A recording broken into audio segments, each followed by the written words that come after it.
সবচেয়ে চমৎকার যে ইন্টারেস্টিং ব্যাপারটি হচ্ছে এই কুকুরটি আমাদের সাথে অনেকক্ষণ ধরে ছিল।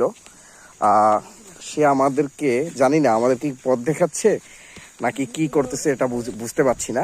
সে আমাদের ভাটের রাবার বাগানের ভেতরেই যখন ঢুকলাম তখন থেকেই আমাদের সাথে, আমরা অনেকটা ভেতরে ছিলাম এবং সেও আমাদের সামনে সামনে এগিয়ে যাচ্ছে। এই হচ্ছে আমাদের টিম।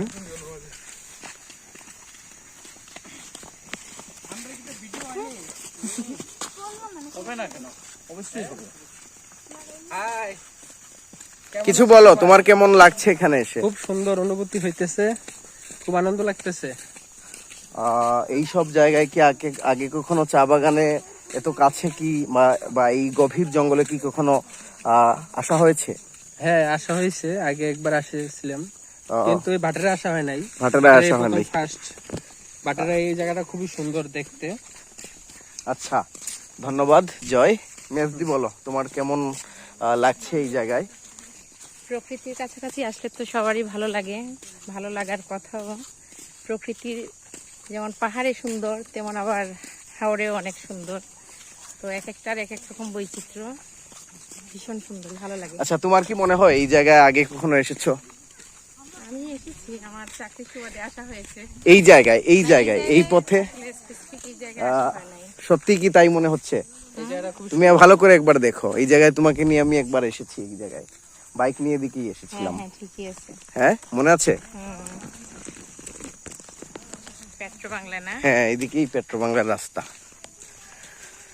আর এই হচ্ছে চা বাগান।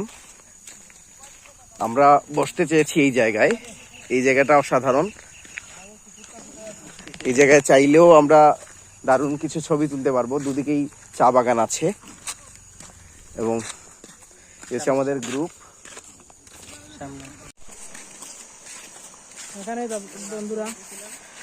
আমরা এখন আছি রাবার বাগান ভাটেরার একটা চমৎকার ছড়া আছে, যে ছড়াটির নাম হচ্ছে বোবার ছড়া। এই হচ্ছে বোবার ছড়ার পার।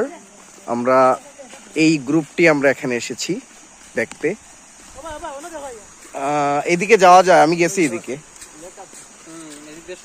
হ্যাঁ, সুন্দর লেক।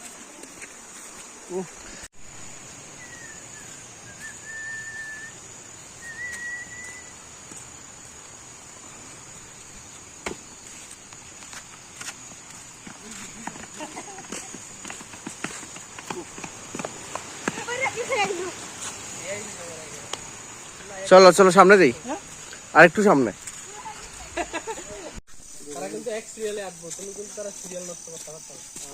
তারা কিন্তু খাওয়া দাওয়া শেষ হয়েছে, তখন বাসায় যাওয়া। আমরা একদিন গেছিলাম তুলবা কিছু পাওয়ার, আমরা একদিন গেছিলাম কান লইয়া মানে। হ্যাঁ।